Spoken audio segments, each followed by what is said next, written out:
Salut les amis, comment ça va? Alors, vous avez accepté le défi que j'ai lancé? Vous avez regardé le film Viaduc? Alors, moi, je l'ai vu et maintenant je vais le commenter. Nous allons commencer doucement. Je promets parler un peu plus lentement que d'habitude et nous allons commencer par analyser la synopsis de ce film. Il dit une nuit, Mathieu, 17 ans, se rend sur un viaduc pour y faire un graffiti. Alors, Mathieu se rend sur un viaduc. Se rendre, c'est synonyme de aller. Donc, une nuit, Mathieu, 17 ans. 17 ans, c'est son âge. Moi, j'ai 28 ans. Mathieu a 17 ans. 17 ans. Et il va sur un viaduc. Donc, il se rend. Ce sont des synonymes, ça veut dire la même chose. Il va sur un viaduc pour y faire un graffiti. Y faire. Donc, il y a ce Y là, que vous voyez, et il est là pour éviter la répétition de viaduc. Donc, il va sur un viaduc pour faire un graffiti sur le viaduc. Pour éviter la répétition, je mets un Y qui renvoie justement au viaduc. Alors, ce Y, il est très utilisé pour éviter la répétition des lieux. Par exemple, je vais à l'école, j'y vais. Je vais au marché, j'y vais. D'accord? Donc, une nuit, Mathieu, 17 ans, se rend sur un viaduc pour y faire un graffiti. Facile. Alors, ce film est un drame de fiction et les thèmes qui y sont abordés, selon le site de My French Film Festival, c'est l'adolescence et la délinquance. L'adolescence et la délinquance. La délinquance, c'est justement l'acte de faire un graffiti. D'accord? L'année de production, c'est 2015 et la durée, 18 minutes et 48 secondes. 18 minutes, 48 secondes. Alors, je vais parler de mes impressions sur le début du film. Quand j'ai lu la synopsis, j'ai pensé en fait que il allait se passer quelque chose de tragique ou alors qu'il allait se faire prendre par la police, d'accord? Qu'il aurait des problèmes avec la police. Donc que ce serait un film qui parlerait de violence, de police et d'un adolescent problématique, voilà. Mais après, quand le film commence à progresser, il y a le suspense qui augmente grâce à la musique, et la musique est très bonne, donc on est submergé dans cette scène-là où on voit un jeune garçon avec une capuche, avec une planche en bois sous les bras, voilà, et qui marche dans une rue sombre, vide, dans la nuit, d'accord? Et après, il commence à mettre la planche sur le pont et j'avais l'impression qu'elle allait tomber. Donc voilà. Après, je pensais que ce serait un film très tragique, que le garçon allait mourir ou qu'il allait devenir, je sais pas, tétraplégique, par exemple. Et il commence à taguer le viaduc et on entend les sirènes de police qui arrivent et on a très envie qu'il arrive à s'échapper. En tout cas, pour moi, c'était le cas, même si c'est un acte de délinquance, voilà.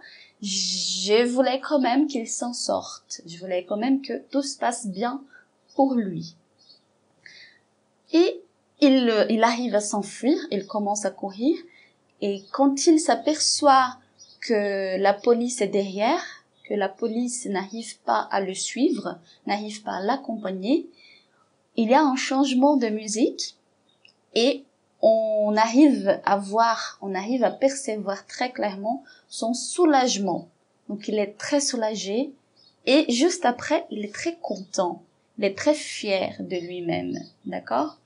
Après cette séquence où il y a pas mal d'action, pas mal de suspense, pas mal de spectatives, il y a la maison. Voilà, il est à la maison, il y a sa maman qui parle tout le temps, et en même temps, le film entier, il est rempli de silence.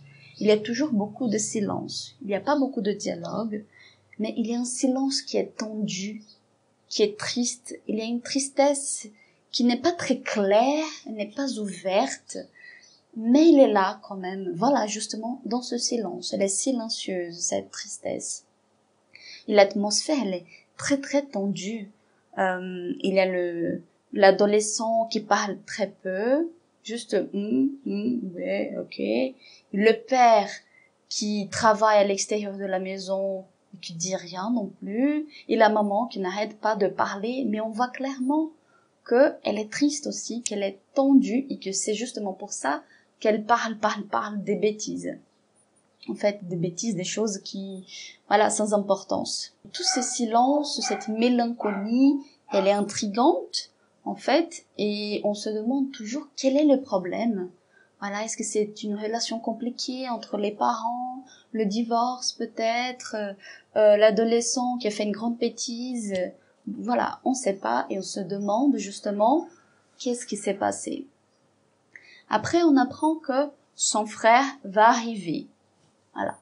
Et on se demande alors s'il s'entend bien avec son frère. Qui est ce frère en fait? Pourquoi tout le monde est triste? Voilà, à cause de l'arrivée de ce frère. Donc est-ce que c'est quelqu'un de snob, quelqu'un qu'il ne voyait depuis longtemps, quelqu'un avec qui il se s'était disputé? Voilà, on ne sait pas. Et on comprend la tristesse après quand tout d'un coup, on voit beaucoup de gens tout en noir, en tenant une rose. Et la musique, justement aussi, elle est là pour nous montrer, pour nous faire apercevoir que finalement, il s'agit des funérailles de ce garçon-là. Voilà, leur fils était militaire, il était mort. Il est arrivé un avion, justement. Et c'est pour ça, tout ce silence, c'est pour ça toute cette tension, voilà, dans l'air, et la tristesse aussi profonde de cet adolescent. Et aussi sa révolte, un peu. Et c'est seulement à la fin du film qu'on comprend, qu'on peut voir ce qu'il avait tagué, ce qu'il avait fait en graffiti sur le viaduc. Et là, c'est écrit « Ciao, bro ». Voilà, donc « Salut, mon frère ». Et ça, c'est un moment vraiment touchant. C'est un moment qui m'a bouleversée. Et ouais, j'avais envie de pleurer. J'ai presque pleuré, voilà. Et bon, j'ai pas vraiment pleuré. Mais bon, bref. Mais le papa, il craque. Quand il voit là le graffiti, il a compris tout de suite que ça avait été son fils qui était encore vivant, qui avait fait un hommage, voilà. Le garçon a rendu un hommage à son frère en faisant ce graffiti-là. Et pour moi, sincèrement, ce film n'est pas sur la délinquance, pas du tout sur l'adolescence, il est sur le deuil, sur la perte de quelqu'un que tu aimes. Et c'est un moment triste et on voit comment cette famille essaye de gérer ça et comment ils y arrivent pas en fait. Et c'est normal parce que c'est tout récent, ils sont profondément mélancoliques et ils sont en deuil. Voilà, deuil, c'est cet état d'esprit quand tu perds quelqu'un que tu aimes, quand quelqu'un que tu aimes meurt, le deuil. Donc, ils sont en deuil. Alors, nous allons parler un peu maintenant du langage, plus spécifiquement de l'accent québécois, qui n'est pas facile pour la plupart. Alors, depuis la première phrase de la maman, j'ai pu entendre l'accent québécois, même sans savoir avant qu'il s'agissait d'un film québécois. J'étais surprise, j'ai dit, bah, cet accent, c'est pas un film français, ça. Ah, c'est du Québec. Alors, je suis allée vérifier quand même. Effectivement, c'est l'accent québécois bien fort là. Et on voit quelques expressions.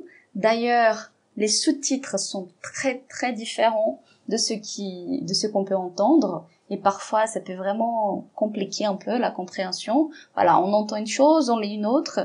Mais en même temps, sans les sous-titres, ce serait très difficile de comprendre. Parce qu'il y a des expressions très spécifiques du Québec. Une expression que j'ai vue qui est très récurrente, c'est correct, c'est correct.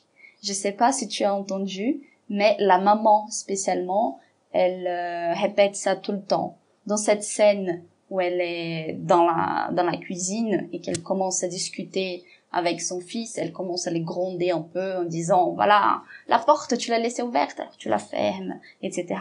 Donc, on voit ici qu'elle dit que ça apparaît sur les sous-titres. Même si tu ne l'as pas ouverte, tu la fermes. Ça rend service. Là, elle parle de la porte de l'armoire. Donc, même si tu ne l'as pas ouverte. Et on peut entendre ça. Là, t'as une porte là. C'est pas toi qui l'as ouverte, c'est correct, mais tu la fermes. Pas grave. Donc, c'est intéressant parce que pas grave, ils ont mis sur les sous-titres ça rend service. Bon, pas grave, ça rend service. Dans le contexte, c'est la même chose, plus ou moins, mais je comprends pas pourquoi modifier ça. Mais le c'est correct, c'est quelque chose de très québécois. Ils utilisent ça tout le temps un peu pour dire ok, tu comprends, tu vois, d'accord, etc. Et on va voir cette même expression dans beaucoup d'autres contextes. Par exemple, vous voyez là, elle dit le lait là, le lait là, le là c'est un peu différent. T'en mets dans tes céréales? Non. Donc elle dit non à la fin. On peut entendre c'est correct. Après, elle dit ton père dit qu'il faut partir à 15h30. Ça te va? Donc ça te va, c'est pour demander si la personne accepte, si c'est bon pour la personne, d'accord, ça te va? Donc on peut entendre c'est correct. Voilà, ton père dit qu'il faut partir à 15h30, c'est correct. Donc et après le garçon, l'adolescent, il se lève, il commence à bidouiller son portable, il commence à voir les messages qu'il a reçus. Il explique à sa maman que un ami est dans un parc et il demande s'il peut y aller. Donc le sous-titre, on lit je peux y aller et on peut entendre seulement c'est correct. Et les traductions en portugais aussi, j'ai pu voir les sous-titres en portugais apparaissent aussi l'équivalent à je peux y aller, parce que c'est vrai que il n'y a pas une traduction spécifique. C'est correct, c'est vraiment quelque chose de très québécois, ça dépend du contexte où on l'entend, donc il faut après trouver un autre moyen de l'exprimer dans le français de France ou en portugais ou dans une autre langue. Voilà, j'espère que tu as aimé ce film. N'oublie pas de nous laisser un commentaire en disant ce que tu as pensé. Si tu peux, laisse-nous un commentaire en français, mais sinon dans ta langue maternelle, c'est pas un problème. Tu peux aussi aimer la vidéo et t'abonner sur la chaîne. Je m'appelle Cecilia Souza, je suis professeure de français et je donne aussi des cours en live. Si ça t'intéresse, tu peux regarder sur ce site ici. Et pour continuer notre défi, les prochains films que je vous propose de voir s'appellent « Je suis à vous tout de suite ». Alors cherchez-le sur le site My French Film Festival. Le site est dans les commentaires aussi. Et bientôt, on se retrouvera pour en parler. Alors, on se voit en ligne.